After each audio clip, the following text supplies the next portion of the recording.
शफीक भाई, ये बताइए कि हज़रत टीपू सुल्तान शहीद रहमतुल्लाह अलैह को मिज़ाइल मैन भी कहा जाता है जी। तो इसकी वजह क्या है? क्या आपने मिज़ाइल को ईजाद किया था या मिज़ाइल पहले से मौजूद थी और उसमें आपने कुछ तब्दीलियाँ बनाई थी? इसके बारे में थोड़ा सा एक्सप्लेन करें। हाफिज़ भाई, हज़रत टीपू सुल्तान शहीद रहमतुल्लाह अलैह के दौर से पहले ही जी। दुनिया में मुख्तलिफ जगहों पे रॉकेट्स इस्तेमाल किए जाते थे। अच्छा। ये फैक्ट है। जैसे कि क्योंकि गन पाउडर का जो इन्वेंशन हुआ था वो चाइना में हुआ था और रॉकेट्स को यानी कि अंदर एक गन पाउडर यानी बारूद को एक ट्यूब के एक नली के अंदर डाल के सिग्नल के लिए उड़ाया जाता था वगैरह।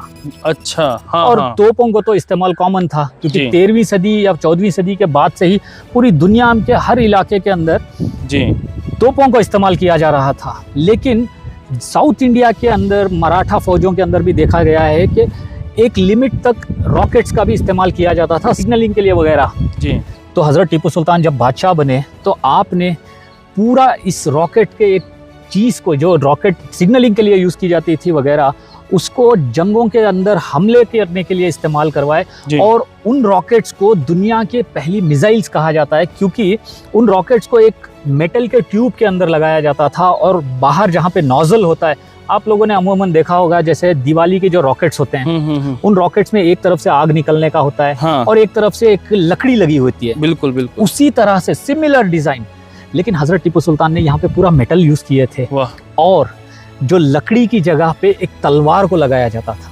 अच्छा। उसकी 2 धारी ब्लेड होती थी वो, और वो ब्लेड को जब रॉकेट को उड़ाया जाता था और एक टाइम में समझ लीजिए कई 100 रॉकेट्स को लॉन्च कर दिया जाता था। अच्छा। एक ही बार में।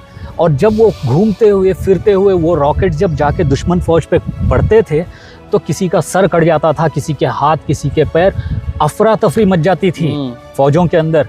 देखा गया है कि बैटल ऑफ पोलीलूर जब हुई थी, आपने तस्करा सुना होगा। बैटल ऑफ पोलीलूर वो जंग थी कि जिसके अंदर हिंदुस्तान की सरजमीन पर अंग्रेज़ों की सबसे बड़ी शिकस्त हुई थी। और उस शिकस्त की सबसे इम्पोर्टेंट वजह ही यही थी कि हज़रत टीपू सुल्तान ने अपने रॉकेट्स को चलवाए थे वहाँ पर।